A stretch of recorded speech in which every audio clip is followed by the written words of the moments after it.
Hello again, and thank you for joining me for another episode of the Noble Father podcast. I am your host, Theophilus, and today is March the 11th of 2024.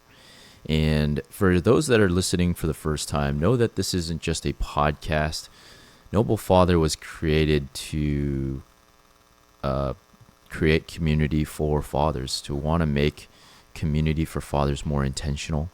And so we have a premium community for fathers who are looking to open up about their life, about their journey, and they want to find community that cares, and it's online. I know that for myself, when I tried to look for community when I was growing up as a father, that it was difficult to find. And so, why not create it? There's groups out there with hundreds of thousands of dads, and it's really hard to change that. And I thought, why not just do one for myself and make one, based on a vision that God had given me about what fatherhood should be like and what communities for fathers should be like. And so today's episode, I will talk about something related to that, the vision and the birthright, I guess you could say. And you'll see what I go to talk about. There's a few things that I want to update you as listeners on. Some of you guys have listened for a long time. You guys have been very avid supporters, and this is kind of a thank you as well of being such a wonderful support to me. I don't think I'd be still doing this if it were not for that support. This journey has been, and I think the podcast has been around for almost 2 years now. If there's 52 weeks in a year, that means that in 2 years you should have 104 episodes, which means right now, as I'm looking, this episode that I'm recording right now would be the 103rd podcast episode. And so we are one away from officially being 2 years into this journey. And I want to give you a snippet of what the podcast has been able to do and to reach. Silently, over the last few months, actually last 3 months, we passed the 5,000 play mark for the podcast. And these aren't surreal numbers. They're incredible numbers for people. Some might feel like this is not a big deal. There's some episodes people put out that probably get 500,000 listens in a week. And for us, this was never a metrics thing. This was never about getting insane amount of listeners. It was really just being obedient, taking imperfect action, and speaking from the heart about everything that I encounter and learn through life. And if that helps one person, amazing. But we've silently passed 5,000 plays, which is a big deal for me, and I want to say how thankful that I am of the support, over the years from all of you guys. I have 185 Spotify listeners, followers, according to the app, and that's a big deal. 185 people from all over the world, and I have the information about my audience. And all the people who listen to me all the time. This scroll button for all the countries that are out there, and I'll start from the bottom and go upwards. You just listen to all the different countries that listen into this podcast. Czech Republic, Senegal, Austria, Laos, Zimbabwe, Peru, Denmark, Lithuania, Greece, Serbia, Singapore, Turkey, Jamaica, Dominican Republic, Angola, Vietnam, Chile, France, Pakistan, Curacao, Sint Maarten, I don't even know where that is, Saudi Arabia, Guam, Romania, Bulgaria, United Arab Emirates, Venezuela, Jordan, Hong Kong, Brazil, Kenya, Croatia, Belgium, Finland, Iraq, South Korea, Spain, Italy, Poland, Norway, Japan, Panama, Argentina, Nigeria, Ireland, Cyprus, Ukraine, Malaysia, Indonesia, Ecuador, Mexico, Namibia, South Africa, Taiwan, Thailand, Philippines, Zambia, India, Netherlands, New Zealand, Israel, Germany, United Kingdom, Australia, Trinidad and Tobago, Canada, and of course the US. I didn't expect that list to be so long.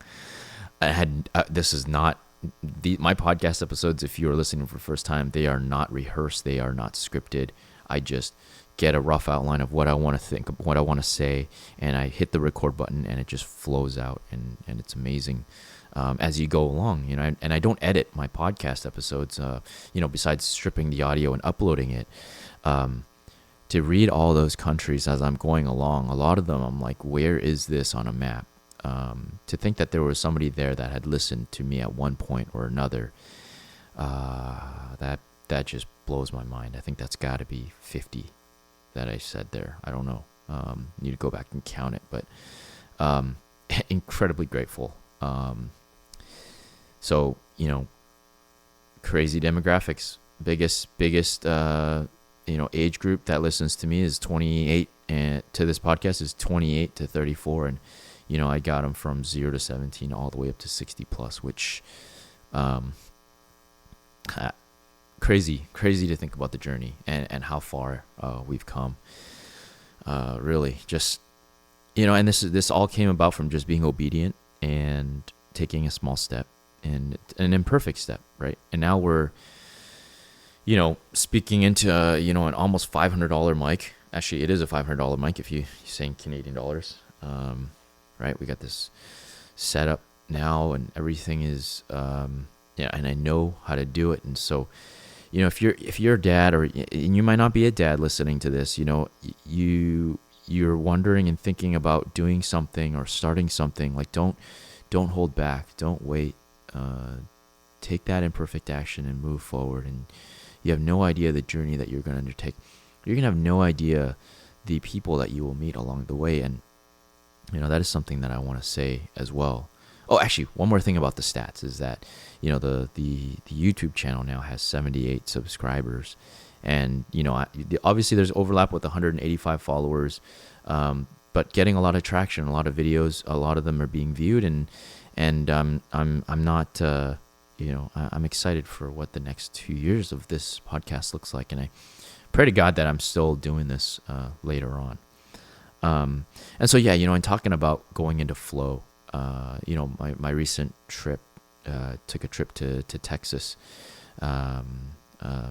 this past weekend. And, this trip was really for me to go and to meet some of the support and donors for our nonprofit, side. If you don't know, I also do nonprofit work in China, and we've had a lot of supporters from America, and, Texas is one of our major states. One of our headquarters is down there as well. And so went down there to go see some people and see some friends and meet some new people, and, and also share some stories about our time and our journey in China. What's crazy is, I've been praying for that trip, and I'm one of those people that really enjoys having conversations with people, like going into flow with people. It's almost like such a natural thing for me. And, holding space is something very characteristic of Noble Father. We hold space for each other to go deeply and speak deeply into the things of the heart, and not just meddle with, beating around the bush or living life so externally, just what's on your heart. What do you want to talk about? And so, I had two legs of flights, a 4-hour trip to Dallas, and then a 1.5 hour from Dallas to San Antonio, my ultimate destination. And, I've been praying, God, like, this trip was going to be amazing. I know that there's going to be amazing things. Like, it was going to be a time for me to slow down and to reflect and to talk to God and ask him what he wants from this journey and from Noble Father moving forward, and the vision that he has for me, getting a renewal of that, right? And so, leading up to the flights, I was like, Lord, put people next to me that you want me to have a conversation with. I was tired, very easily I could have, put in my headphones, gone to sleep, and, nonchalantly landed in my destination and just gone about things. But, what's crazy is, man, that first leg to Dallas, sat next to this lady, and, her name is Mel. and we just we just hit it off. We just started having a conversation about, hey, what are you doing in Dallas? Like, what are you doing? Are you for this trip? Are you vacationing? And it starts so normal. It's just a regular old conversation. And I hope she's listening to this, because that was a very surreal conversation. I felt like the trip was already made, just with that conversation alone. For the whole 4 hours, we just talked, and we went so deep. And and at one point, emotions were released, and tears were shed. And it was so, I never knew that was possible. I can't say that's true. I knew that was possible, but when it happens, it's such a beautiful thing. We went so deep, and we were just talking about life and relationships and family and friends and God and faith and water, right? She was a water expert. She does like water conservation stuff, and just being very curious. I found myself at the end of that conversation hoping that I had recorded it for the podcast, because like I say all the time, wise man can learn from a fool. And that conversation, I came away with so much, for myself. And I asked her, do you feel safe drinking the water here in Canada, in BC? And she's like, yeah, we get some of the best water, but I would still run it through a filter so you can get the chlorine out of it. So recently I did the episode on talking about some water concerns or whatever, and so went out and got a Brita filter. So we're kind of optimizing and learning and growing from other people. That's the main purpose of this podcast. And today I'm going to talk about something with a Bible story as well, a few Bible stories as well. And some people might shudder at that and think, oh no, he's going to go down the God route, and I'm going to turn off the podcast right away. Please don't. Is that you can learn from anything, and I hope that you distill the knowledge for yourself. And there's no forcing of saying you need to believe what I believe, but take from this podcast what you think is applicable for you and would benefit you. And that's really what I love doing in my own life, and I highly recommend you do as well. And that was just the first leg, right? 4-hour conversation, and I walked away just like so full. Walking around Dallas, I had a short layover, ate some food, and just contemplating that conversation, just trying to reconcile in my heart, like, man, where did that conversation come from? And it was like, and it just boggled my mind that it was possible to do that. And whenever you just unattached and you just want to have conversations with people, and people just open up, right? You just hold that space, you just listen without any judgment or condition, and people just open themselves up to you. So that was the first leg. And then from Dallas to San Antonio, again, sat next to a gentleman, and we were just talking back and forth again for the whole flight, just talking about life. He was a dad, and his work required him to be away, and we're talking about, just talked about a whole bunch of stuff, and faith related again. Just God put this man next to me to have a conversation, and got to share the podcast with him and the work that I do with him. And same with Mel, got to share those things with them. And so it was like the purpose of the trip was already fulfilled. I felt like on the flights alone, so landing, it was just gravy. And went down there to see a ranch that did fatherless ministry, and it was amazing, because they'd been living there for so many years. The lady that I met there, her name was Mama Jane, and she was married to her husband for 63 years. And so, and her husband had been, she had been with him on that farm for 65 years. This is like in the middle of nowhere, Texas, deserts, right? You got cactus, pear cactuses everywhere, sand everywhere.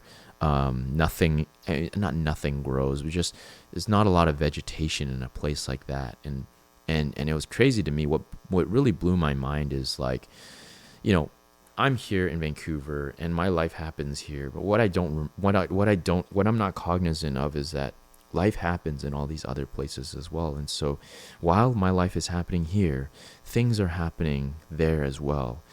And what blew my mind even further was that she'd been there for 65 years, living in this desert. And the legacy that she has now, multiple generations have come about from her and her husband staying obedient, staying where they were in the desert, being obedient to God as God was providing for them and for these multiple generations, to the point where they now have this ranch that they use to serve God's kingdom by serving those who are children who are fatherless, and mothers who are single mothers because they don't have their spouses or for whatever reason, and using this ranch to serve other people.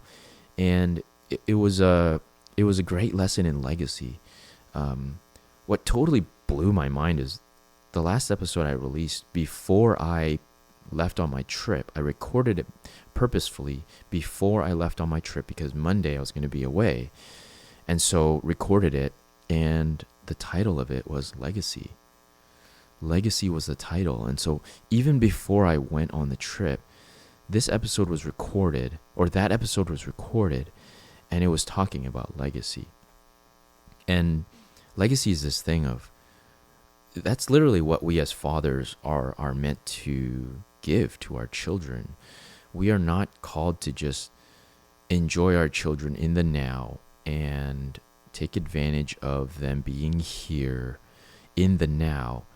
Everything we do is preparing them for the generations to come.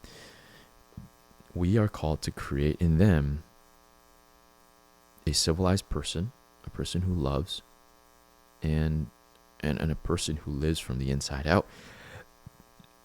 There's great legacy in that. And I saw that on my trip. This family in Texas, multiple generations of people who love and serve and fear God, and they serve so willingly and so openly, and that was a legacy that I wanted for my family, and for Noble Father as well. Like, Noble Father is not a me thing. It is not a Theo thing only. This is something that I will pass down to my children, and I want it to benefit children after them. I want it to benefit the children after them. I want it to benefit not just the fathers we have now, but the children they have, and the spouses they have, and the people that they have around them for generations to come. That is our legacy. And today, in speaking about legacy, what I want to talk about today is our birthright. Our birthright is something that is not negotiable. It is not marketable. It is not tradable. You cannot give it away. It cannot be taken. No one can take it away from you because it is God-given. And birthright is something that we don't think enough of, I think, in the modern age.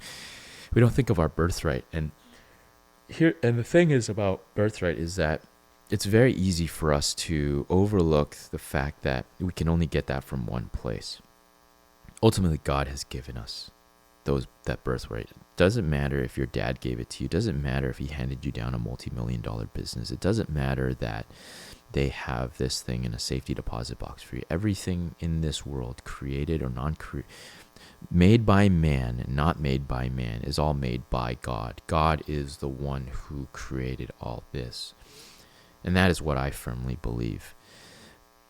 Without God, we wouldn't have that birthright. And so how do we get that from God? And here's the dangerous thing, is that there is forces out there that don't want you to understand your birthright, that don't want you to realize what you ultimately have and what you are ultimately promised. And this story came about through pastor sharing just yesterday, and he wasn't talking about this story, but for whatever reason, I took this from there, and I think he was leading into this as well, and he was talking about this. This story is the temptation of Jesus. This is in Matthew 4, verse 1 to 11.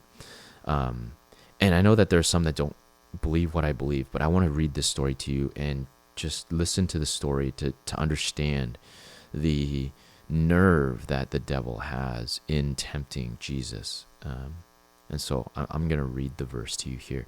Then Jesus was led up by the Spirit into the wilderness to be tempted by the devil. And after fasting 40 days and 40 nights, he was hungry.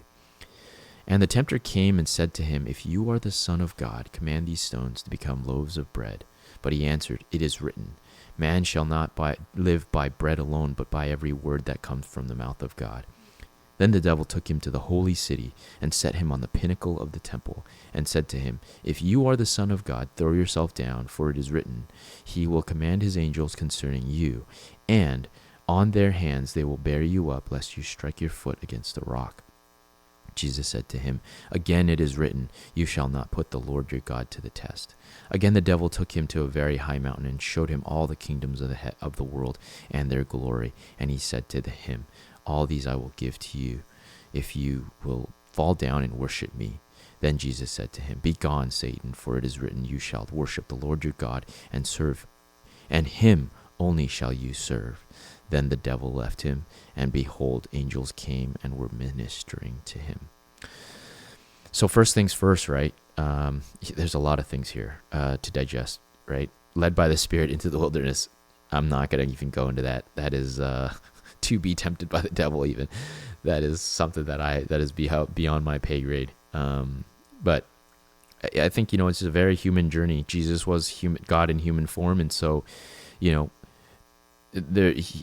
he's tempted the same way we're tempted. And if anything, this is above anything we're tempted with, obviously. I think like the devil taking us to places and showing us this is what, even if you only worship me, whatever, like that's not something that'll happen to us. Does it happen to us? Yes, it does, but not in this form and in this shape. So first things first, right? Like to me, God allowed that to happen. God allowed the devil to tempt his son.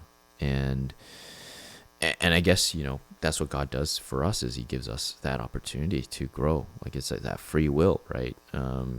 If there was no free will, then yes, there wouldn't be cancer for kids, and all this crime and hurt that we're seeing in the world would not be existent. But then you would just be like a Lego minifigure that's somebody's playing with, that God's playing with, and he can manipulate however you want. There'd be no free will for you to make a choice or a decision. And so that, then life wouldn't be what it is today. God gave us the free will. And so in this situation, God gave Jesus the opportunity to be tempted out of his free will to choose God, to choose a relationship with his Father.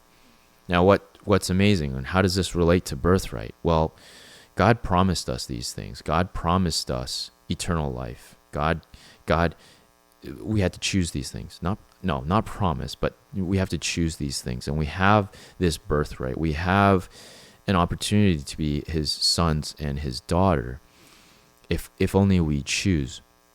And the interesting thing about the devil is he's tempting Jesus with things that already belongs to Jesus. It is already his birthright. It is already his. It is not the devil's to give. It's not even, he has no ownership over these things. Yes, the devil is, they say the world is his domain, right? Commonly said, but it's God's. It's God's to give, and that is the thing about the birthright, is that it cannot be taken away. Now, why is this relevant, and what is this relevant to? When I think about the birthright, and are there other stories in the Bible that talk about a birthright that cannot be taken away, or something that God had promised, and the devil tries to steal and take away and make it like he never said that to you? No, that's not his promise to you. Like, surely you won't die, what have you. I think of two stories. I think of the prodigal son, which I always reference in this podcast, and the story of Joseph. In the prodigal son journey, the guy, the kid leaves the house, right? Tells his dad pretty much, "I want you to die, give me my side of the inheritance, and I'm going to go and live my own life, right? To hell with you." And so he leaves and he spends it in wild living, and he does everything, that he probably shouldn't do. And he spoils all his entire inheritance. You can imagine if you were the devil in that situation, that you would come and tell him, look what kind of son you are. Look what kind of ugly person you are. And the son in that moment is going to believe him. He's going to, right? And he does. He says, wouldn't it be better for me to just go home and live as a servant in my father's household, right? In saying that, it's like he lost his sonship. Like he felt like he didn't deserve to be a son anymore, that he had hurt his dad in this way, took the spoils, took his inheritance, wasted it all on these things, and now he's at this low point, and the best that he can come up with is that my identity is now changed from being an heir of my father's household to being a servant or a slave. Nothing worthy of only worthy of being a servant or a slave in my father's household. And what happens as soon as he comes home is that his dad comes and gives him a hug and welcomes him back into the house, puts on the robe and the signet ring, which represented his sonship, and gave it back to his son, and killed the fattened calf to celebrate the return of his son. He never lost it. Regardless of what he did, he never lost it. Your sins, no matter what you have done, you have not lost your birthright. You have not lost your sonship or your daughtership in God, in your Father, in your heavenly Father. You've never lost it. And the devil, though he may try to attack and tell you that, he never said these things about you, or you don't have that birthright. Now look at the things that you've done. Jesus paid for it. That's what Jesus did on the cross for us. The second story that relates to this is Joseph, right? Joseph was given a vision, and this applies to the noble father stuff, is that God gave Joseph a vision of what his life was going to be, and it was in the form of dreams. And so the story of Joseph is that he had dreams. He had, I think 12 other brothers or 11 other brothers, and he had this dream that he was standing in a field, and there's wheat. That is wheat or corn. Anyways, there's crops. He's standing in a field, and there's crops, and the crops are all bowing down to him, and signifying that he was going to rule over something one day. And because he was the youngest of his brothers, he told this dream to his brothers while they were working out in the field. And these brothers don't like him because he was the prized son of their father.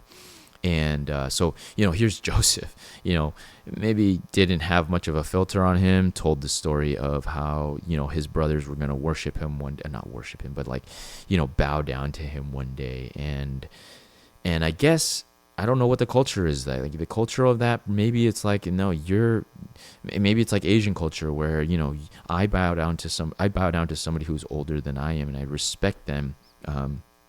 And so if they were to bow down to me, it's kind of like, oh man, I shouldn't. No, please don't. I got to bow lower than them. In telling this to his brothers got really upset and angry, and they devised a scheme to sell him, and then lie to their dad to tell them that he had died, in the field or whatever, and essentially sold their brother into slavery. And so sold him into slavery, and, he's got this hard knock life for so many years, growing up and, away from his father and away from his family. And how easy would it be in that situation for the devil to come in and say, yeah, that dream wasn't actually real. You think God actually promised you good things? Look at the life you're living right now. Look where you're at, right? You get sold into slavery, you end up in prison later on, right? His life is just up and down, up and down, up and down, until suddenly, the Pharaoh has a dream, and he's the one that has the interpretation. Even the magicians could not interpret what the dream was, and Joseph was able to interpret it for him, and that placed him in a wonderful position. It placed him in second in command in that time, and apparently he was, the Pharaoh was the strongest man in that region for that time. And so if you're number 2 in command, you're pretty much the second most powerful person. And that birthright was finally given to him because, there was a drought that came, and, Joseph's family was starving, and they didn't realize that sitting before them was Joseph himself. And here they are bowing before Joseph, right? A fulfillment of a prophecy, a fulfillment of a vision that God had given. And so that birthright was always Joseph's to begin with. And that is my encouragement to you, is that you have a birthright. You have something special that God has for you, was already ordained for you, was already made for you before you were even created. But it requires you to seek after it and to seek God for it, right? It is because of free will. God has given us the free will to choose and to decide and want a relationship with Him. And so if you want that birthright, you need to seek that relationship. One of the things about this podcast is the name Noble itself is my identity. I asked God for my identity 3 years ago. I asked Him what He thought of me. And this is very much an example of birthright. My identity is my birthright. God had ordained that for me from the beginning of time. No matter what I did in my early years, the drug use, the womanizing, the criminality, the things that I did in my past, the mistakes that I had made, He still saw me as noble, which is why we're here in the first place, which is why the podcast is called Noble Father. That was my birthright. I had to go to God for that. Now, the thing that's dangerous for us and the devil will try to do is say, hey, like, you could get your identity from video games. You could get your identity from alcohol. You could get your identity from another woman. You can get it from another person. You can get it from your children. Those are all places that don't have your birthright. They don't have your identity. You are who you are because God said, because God spoke, because God said something about you. So you have to go to Him for it. You have to go to the source for that information, and that is your birthright. And that is what I want to speak to you about, is that if you don't know who you are, this life is not going to produce any good fruit. You're going to be grasping at straws. You're going to be aiming for materialism. You're not going to have a good compass of where you need to go in life. And this is, and I can go endlessly on this. You are unique, right? You know that. That is true. Every single person listening to this podcast is unique in their own way. Why? If we were all from single-celled organisms, we would all be the same. We would all look the same. We would all have the same characteristics. We probably wouldn't have a spirit. Why would there be a spirit? Why would we have morality? Why do we have unique desires, and why do we have unique experience? We have unique tastes in music and unique palettes for food, palettes for music, palettes for all of these different things are all unique combinations. There's no way we're from single-celled organisms. Just absolutely no way. It's just not possible. I think that it's mathematically impossible, and that's what I believe again. And so you need to go to your source. Who is that source for you? And I encourage you to look at what are all those things that you've gone to look for those sources of identity from. It could have been an influential teacher. It could be, and not all of them are bad. I'm not saying that those people are bad, right? It could be from your parents or from an uncle or from a grandparent. Even a good thing is a bad thing when you're going to the wrong thing. And so if you have any questions about this, I highly recommend you seek me out, because understanding legacy, though it is ours to take, it's our birthright to take, it's our torch for us to carry. If you choose not to grab it, you choose not to get it from the right source, you're going to take the wrong thing and take it down the wrong path. And that is going to ultimately influence a legacy that you give for your children and the children after them. And that is not what it means to be a noble father, at least to me. If you're okay with that, continue going on, and we'll see what the results of that is. And I hope you look back on this episode and think, that could have been the time that I made this decision. I could have changed. I hope you don't. I hope you decide now to ask the questions and to seek, knock on the door and ask, Lord, what do you call me? Who do you say I am? And what do you want me to do? Because I guarantee you, the orchestrator of my trip, the orchestrator of this podcast, the orchestrator of the community, the relationships within, the retreats that we do, the family that I now have, relationships that I get through the nonprofit that we do, the ministry and the work that we do in China is nothing. I was only being obedient. The only person that could have orchestrated all that is God himself. And so this podcast you're listening to right now, the glory goes to God, and I give him the glory. This is all his doing. I was merely obedient. He gave me all these abilities. He gave me all these strengths and the desires and the visions to do this, to bring this to completion. And so this is me being obedient. And I hope you lean into what that birthright is for you. What are you ultimately put on this planet to do? What is the purpose of your life is the question I'm going to leave with you. And so I want to thank you for joining me again. If you're a father looking for community or looking for a meetup, check us out on Thursdays, 4 p.m. Pacific time, 7 p.m. Eastern time. Do the conversion for yourself, what that is for your own time zone. We meet together over Discord, and we just go to talk about life, share what's on your heart, release that burden for the week to come, and to try to be the best fathers we can be. And so, like always, remember, we're not promised tomorrow, so be present and stay noble. Bye for now.